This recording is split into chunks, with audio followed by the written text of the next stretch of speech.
AP CM Chandrababu అధ్యక్షతన జరిగిన cabinet భేటీలో పలు కీలక నిర్ణయాలు తీసుకున్నారు.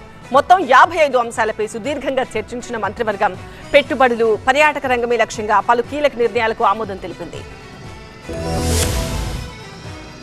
ఏపీ ప్రభుత్వం మరో కీలక నిర్ణయం తీసుకుంది. కొత్తగా సైన్స్, టెక్నాలజీ, ఇన్నోవేషన్ శాఖ ఏర్పాటు చేయాలని నిర్ణయం తీసుకుంది. సీఎం చంద్రబాబు అధ్యక్షతన జరిగిన ఏపీ కేబినెట్ భేటీలో నిర్ణయం తీసుకున్నారు. రాష్ట్రంలో నూతన ఆవిష్కరణలను ప్రోత్సహించడం కోసం ప్రస్తుతం ఉన్న సైన్స్ అండ్ టెక్నాలజీ విభాగానికి ఇన్నోవేషన్ ను జత చేస్తూ సైన్స్, టెక్నాలజీ అండ్ ఇన్నోవేషన్ అనే సరికొత్త శాఖను ఏర్పాటు చేయాలని మంత్రిమండలి నిర్ణయం తీసుకుంది. మారుతున్న కాలానికి అనుగుణంగా ఆధునిక సాంకేతిక పరిజ్ఞానాన్ని వేగంగా అందిపుచ్చుకుంటూ యువతకు ఉపాధి అవకాశాలు మెరుగుపరచడమే ఈ కొత్త శాఖ ప్రధాన ఉద్దేశమని ప్రభుత్వం స్పష్టం చేసింది. అలాగే రాష్ట్రంలో భారీగా పెట్టుబడులను ఆకర్షించే దిశగా సిఆర్డీఏ, ఎస్ఐపిబి ప్రతిపాదించిన కీలక ప్రాజెక్టులకు కూడా మంత్రివర్గం ఆమోదం తెలిపింది. ఇక కేబినెట్ సమావేశంలో పర్యాటక రంగ అభివృద్ధిపై ప్రత్యేక దృష్టి సారించారు. విశాఖపట్నం, తిరుపతి, కాకినాడ, సత్యసాయి జిల్లా, చీరాల, రాజమండ్రి ప్రాంతాల్లో పర్యాటక రంగాన్ని అభివృద్ధి చేసేందుకు ప్రతిపాదించిన పలు ప్రాజెక్టులకు కేబినెట్ గ్రీన్ సిగ్నల్ ఇచ్చింది. వీటితో పాటు సౌర, పవన, హైబ్రిడ్ విద్యుత్ ప్రాజెక్టుల ఏర్పాటుకు సంబంధించిన ప్రతిపాదనలను కూడా కేబినెట్ ఆమోదించింది. ఉన్నత విద్యాశాఖ, నైపుణ్యాభివృద్ధి శాఖలను మరింత పటిష్టం చేసేందుకు అవసరమైన చర్యలు తీసుకోవాలని నిర్ణయించారు.